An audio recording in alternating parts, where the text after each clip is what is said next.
Welcome to this week's Down Home with Tina. Boy, what a great and fun show I've got coming up for you all. I'm going to talk with my Veteran of the Month, and some of you will know him and some of you are going to get to know him a little bit, but I'm not going to give away who that is. You're just have to wait just a second and he'll be with me here.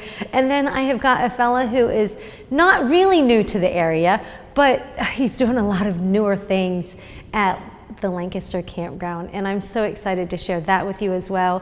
Folks, don't go anywhere. Fun things coming up ahead. You're watching the Down Home with Tina show.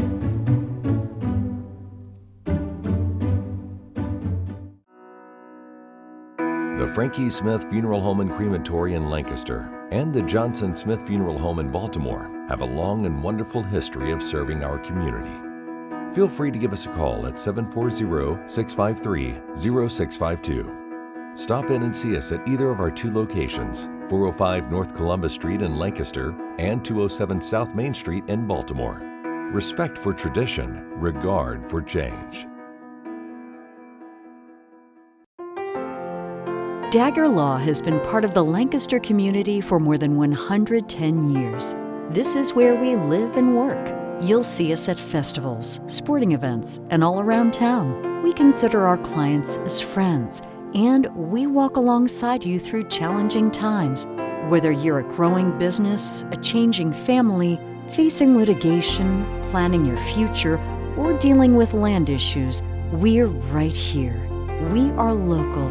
We are trusted. We are experienced. Dagger Law.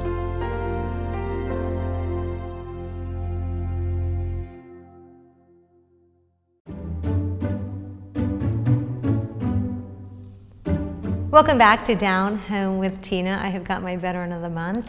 He is, some of you will recognize him as a former chief of police for the Lancaster Police Department, and currently he is a Lancaster City Councilman, Don McDaniel, and it is so nice to have you and just to learn a little bit about you. We've been chatting a little bit, and I just love hearing stories about folks and what they do. So I want to chat a little bit about the military, because I know that you also said that's kind of what led you into the police, and then we'll talk about your retirement with that if you want.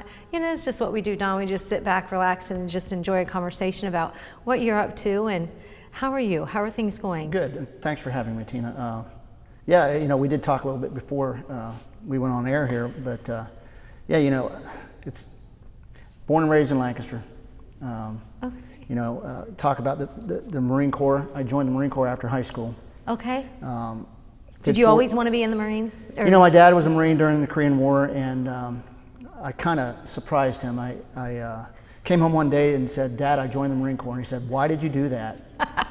Well, did he say, "Did I not teach you anything?" No, I'm kidding. He pretty much, he didn't look pleased, but I knew he was. Yeah. You know, I have a brother who also was in the Marine Corps about the same time. Okay. And he had joined shortly before I did. Okay. So we threw my dad for a loop by both of us joining the Marine Corps. The same summer, we went in the same summer. He went in a little earlier than I did, and I went in after I graduated. Yeah. So. Was it a time of conflict, kind of? Is that why your dad was surprised or a little worried at the time? I think he anticipated me going to college, and okay, that's you know, why. Not that I had ever made any specific plans for that, but I think that's what he had in mind. Right. I think a lot of our parents do kind of have Sure. something in mind for us, and then when we throw a wrench into that, they're kind of like, whoa, but yeah. But I look back at that decision as probably the best decision I ever made for myself. Really? You know, I love Lancaster. You know, I fully intended on coming back here and having a family and living here and moving on with my life. But I knew I wanted to get away and see the world, and I knew the military offered that. And because of the Marine Corps and the challenge, the physical challenge of boot camp, and I loved the uniform, to be honest with you. I used to walk down South Broad Street, and the recruiting station was across the street from the post office. And I'd see that Marine Corps poster on the window, and being a young boy, I would stop in and I would talk to the recruiters. And I did that for several years, and finally it's like, yeah, I think I want to do this. Did your dad know that you would stop in and talk to him? I don't believe he did. No? You Oh, know. wow. But he should have That's known by cool. the posters I had on the wall. I had the Marine Corps dress blue poster and all that. He should have known. But I don't think he ever put two and two together. Right. That's cool. But and again, probably in his heart, he was like, no, you're going to do this. So what was it like for you in the Marines? So I actually went into the air wing portion of the Marine Corps. I was in a helicopter squadron. Nice. I was stationed in Orange County, California. So it was pretty great assignment, to be honest with you. The highest ranking officer, and our military veterans would appreciate this, the highest ranking officer on our base was a colonel. Wow. And it was pretty laid back. The base that I was stationed at is immediately adjacent to what is now John Wayne International Airport in Santa Ana, California. Yeah. So we had all that Disneyland, and we had the beach nearby, and it was a great duty assignment. Nice. Where was the neatest place that you had ever visited while you were in? I would think if I had to rank Guam was a beautiful place. When we were there, I'd been stationed in Okinawa for a short period of time, a 6-month period in Okinawa, and we got to go from Okinawa to mainland Japan. We got to go to Korea, the Philippines, and we got to go to Guam. When we went to Guam, and I think our veterans would appreciate this, helicopter squadron, if the helicopter doesn't fly, you're stuck. So we were stuck on Guam. But as soon as we ran out of money, the helicopter was able to fly again, and I think our veterans would appreciate what I'm getting to here. So we spent a little bit more time on Guam than we were assigned to spend there. Or assigned, but it was Guam was like being back. Fun. Yes, it was a great. Great experience. I think our leaders saw through that, and it's like I think we need those things working by a certain date. But it is what it is. But Guam right? is an American territory, beautiful. It felt like being back on mainland United States, and I think they have a little copy of the Statue of Liberty in the bay, and the American flag flies. Wow. And children, it just felt like America. It really did. And that's cool. when we were in Okinawa, that didn't quite feel like America. No, I'm certain not. But I enjoyed every minute of it. You did, yeah. When you have different experiences, do you always try to take something positive from that on? Yeah, absolutely. I think I've always been I look at the positive side, an optimist. I enjoy being happy. I get up in the morning, I'm happy. And I think life is all about that. Mindset. It is your mindset. And I think looking at things from a positive viewpoint versus a negative viewpoint can change your entire life. Absolutely, absolutely. And that's how I try to live my life. That is really cool. I think that is great, and I think that we have to have our own little pep talk sometimes, and there's nothing wrong with that. Sure. I mean, surrounding yourself with, of course, positive people is very important as well. Absolutely. But yeah, to have that. As a police officer, I used to tell young parents and young children, who you hang with, who you decide to hang with, is the most important decision you're going to make and form your life. And absolutely, you will become that. Those decisions are critical. So, surrounding yourself with good people is important. And sometimes it is difficult. It is kind of challenging sometimes to keep yourself at bay from negative, but you got to do what you got to do if you want to remain positive. But you know what I'm saying? Yeah, absolutely. You can love people that are negative, but you just got to kind of maybe not be as close, or keep them at a little bit of a distance. In life, or teach them to be positive. There's times when you have to. Relationships are not conducive to happiness, so sometimes you have to break that relationship and move on. You can still be supportive, you can still be friendly, but sometimes you have to separate yourself. That's right, absolutely. So you became a police officer. So yeah, I fell in love, and I knew I'm coming home, and decided, I'm coming home, and what am I going to do for a living? Well, my dad at the time owned a tire shop, so I went to work there immediately after I got out of the Marine Corps, so I had a job. Shortly after that, I started a job at, it's no longer here, but Sunoco Products Company. It's a paper mill. Used to be on South Memorial Drive. To come out here, you drive past it. It's just an open, barren lot now. But it was a job that I got because I was a veteran. So I'm sitting at home one day, and I get this phone call from the unemployment office, and they say, can you be at Sunoco Products by a certain time? And long story short, I showed up, and there were several people waiting to be interviewed for this job, and the man walks out and he calls my name.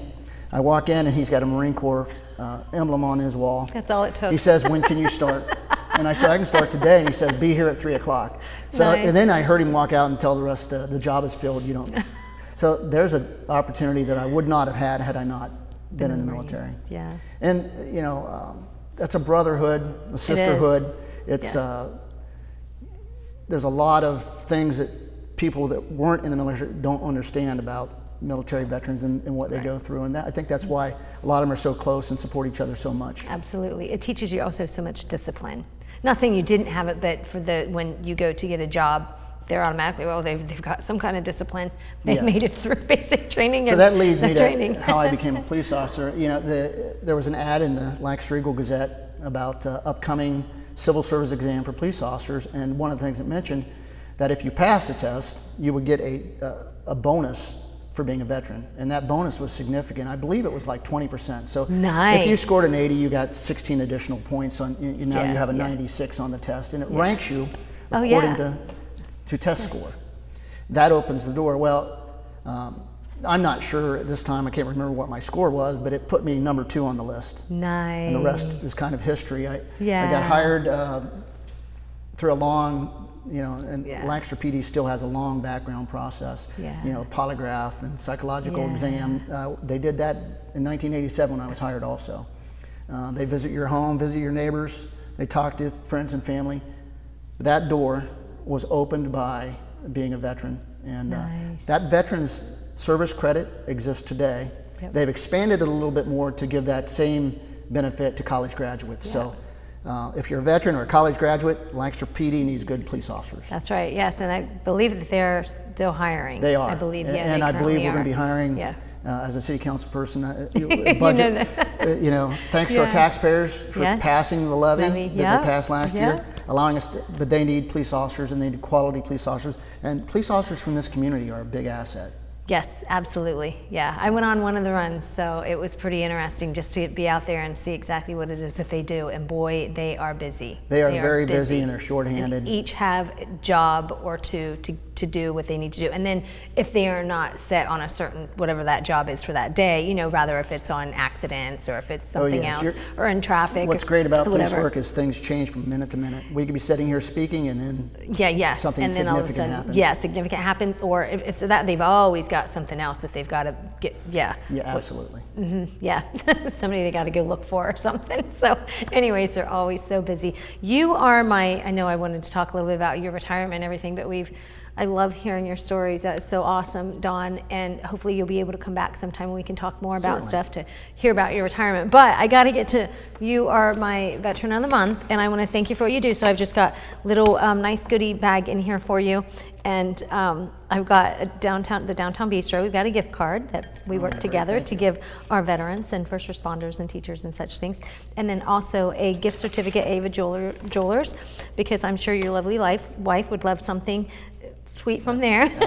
Sweet, not tasting, but nice to wear. Anyways, and of course my sweet cookies. I guess that's where that came from. Don, thank you so much. Is there anything you would like to share before we go ahead and?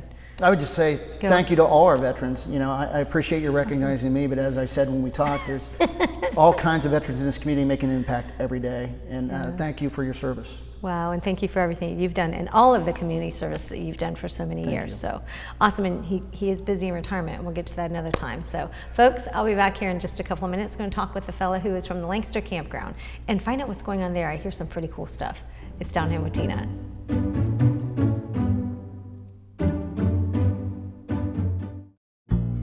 Fairfield Federal. When it comes to our customers and our community, we go above and beyond to help. Our people make the difference. We were retiring from Tucson, Arizona, and we made a retirement trip out around Ohio, having decided that's where we wanted to be. And we came across this town called Lancaster, and we fell in love with the downtown area, where the fountain is, and the memorials, and the flags, and all the stuff. And we looked around, and I said, "There's our bank, right there." There's something to be said about a community bank in your hometown. Right. If you live in the community, you should do business in the community as much as possible. So it makes sense to bank with the community bank where you live. Fairfield Federal is the bank to be at. If you live in this town, or any town actually, you want to bank at a local home bank. And the employees are happy here. They're conversant. Customer service is through the roof. There's nothing more you could ask for. Personal or business banking, whatever you need, we take it seriously because we know you do. Stop by today at any of our 3 locations and see why the difference is clear. Fairfield Federal Savings and Loan specializes in banking that revolves around you. Member FDIC, Equal Housing Lender.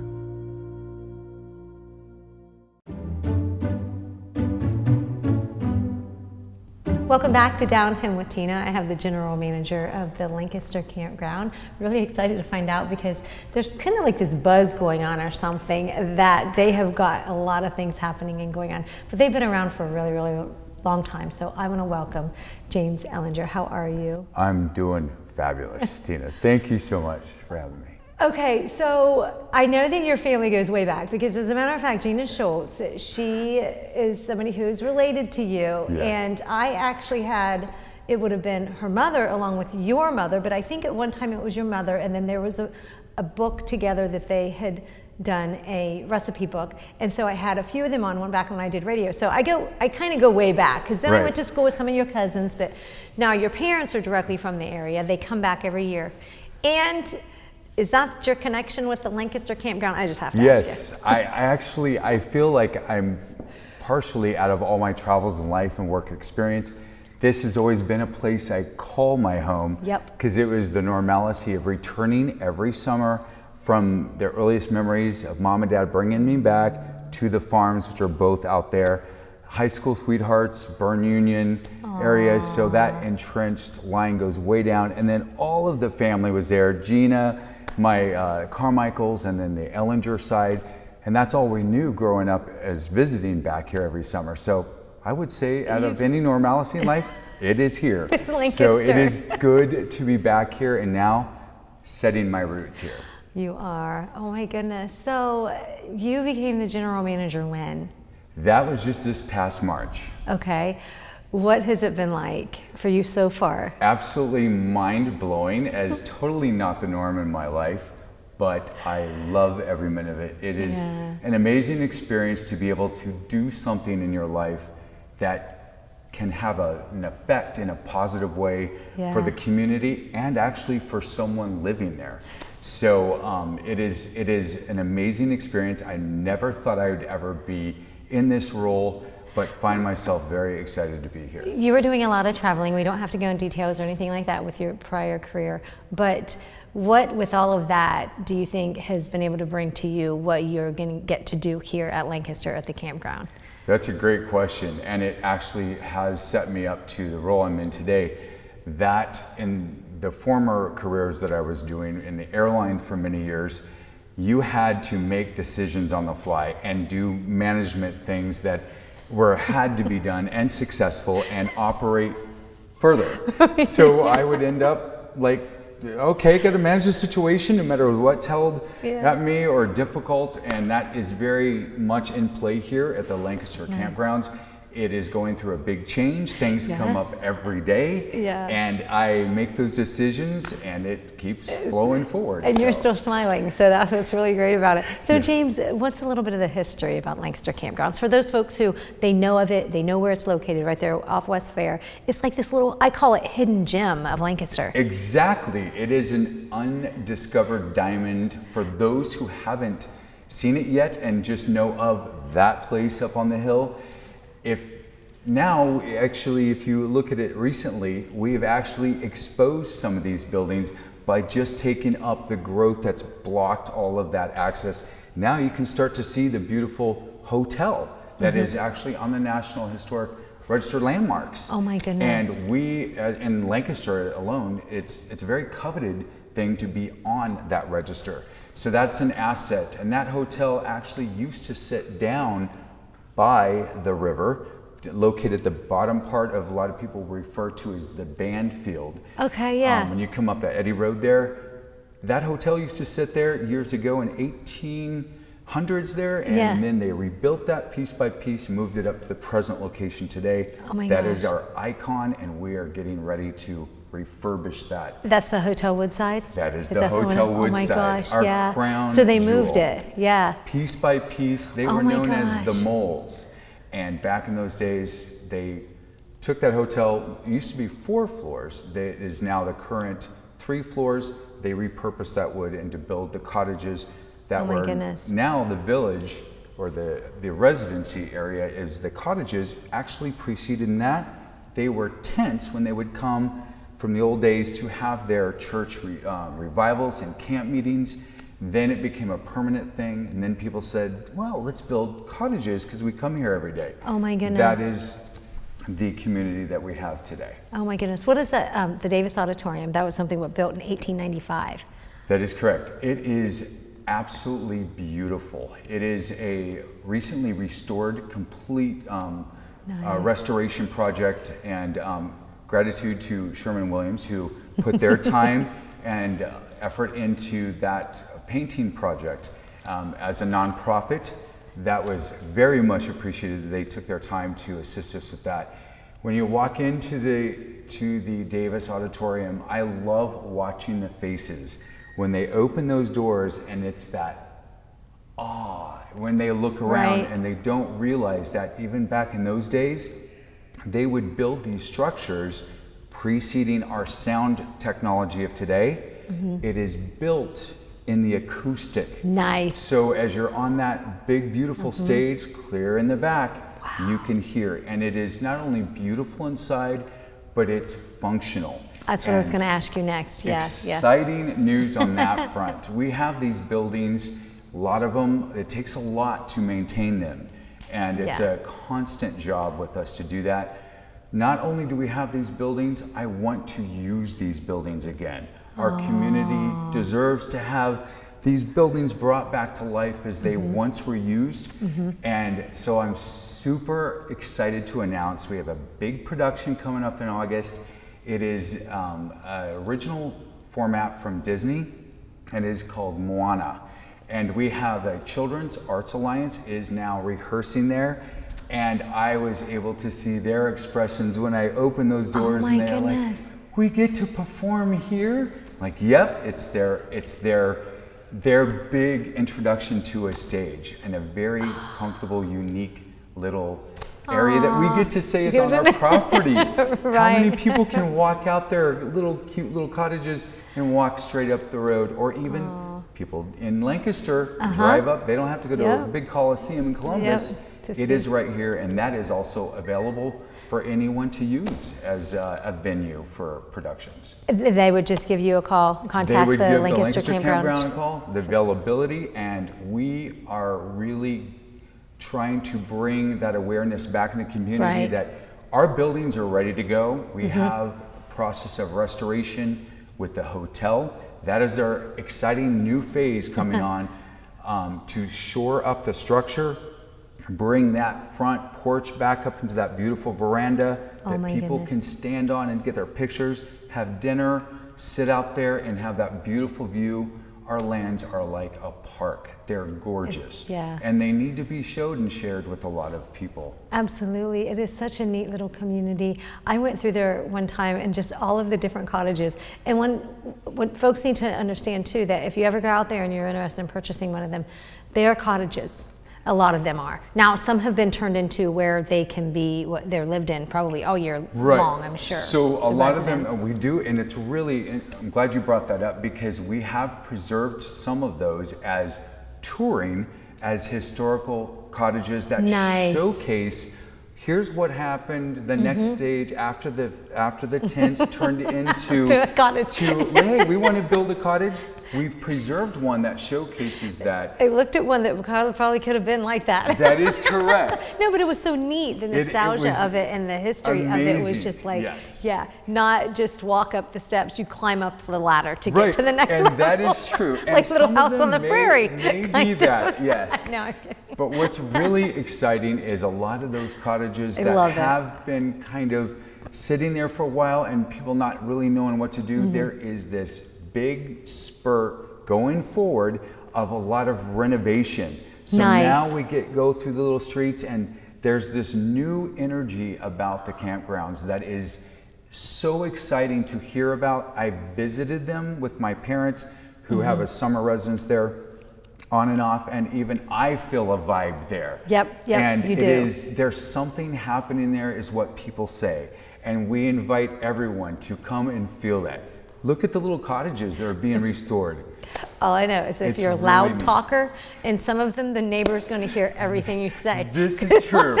This is true. I mean, I can be a loud talker sometimes. As well as I. I think they can hear me sometimes from the front office down below to the back. But it's all good when you, because it's like a safe. little community, but a Right. big family, all in the same, That's right? correct.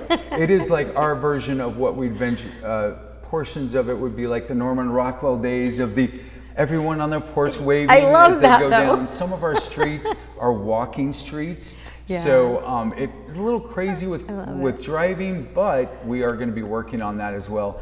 But people love that close community and that still that neighborhood feel of it, and it is a safe environment for those who don't want to be out in the big subdivisions and neighborhoods. Yep. But they also have the amenities to walk out their cottage and go to our new cafe. Love it. It is, I mean, people are driving there from Logan and Nelsonville for our current chef, Christy Baker, aptly named Baker.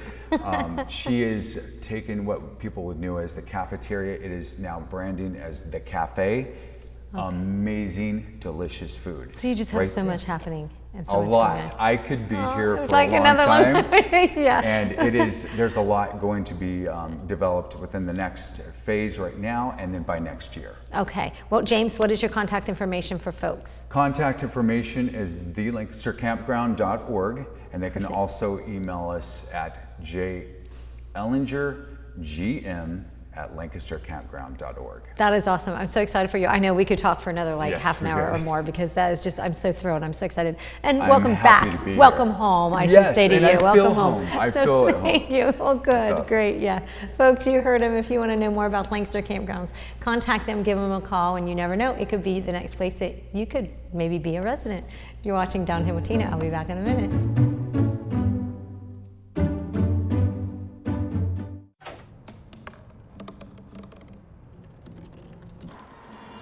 Everybody has a dream.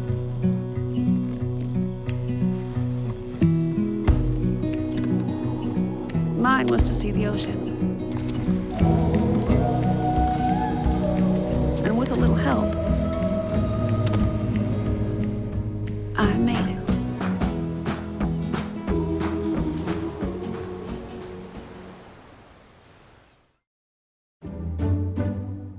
Down Home with Tina is brought to you by my amazing sponsors. One of those sponsors, and I'm out on location. I guess it's like my summer on location series here. And we are at Alley Park. We're in the Nature Center. It's such a gorgeous place, and weather permitted us, and forced us, I should say, to be inside today, and that's okay with me, because man, I tell you what, whew, some of this hot weather we've had lately. I told Josh one day, I was like, I am putting a hat on my head. I'm bringing a hat. I don't care if it's a summer hat or if it says my name on it, Louise, which is my nickname, or whatever, but anyways, I'm doing it. But folks, out here at with the Lancaster Parks and Rec, they always have things going on at Alley Park. And so just a few things I wanted to tell you about that are coming up in September. They've got the Covered Bridge Festival. It is on the September 10th and 12th. And then they're also at Alley Park on the 11th. In the middle of that is going to be stargazing at Alley Park. They've got the photo scavenger hunt coming up, Frontier Spirit, and I'm hoping to get somebody on for that one. But anyways, folks, lots of things happening in our community, and I'm so thrilled to be here to share them with you. I will be back next week to share some more. God bless and good day. Down Home with Tina.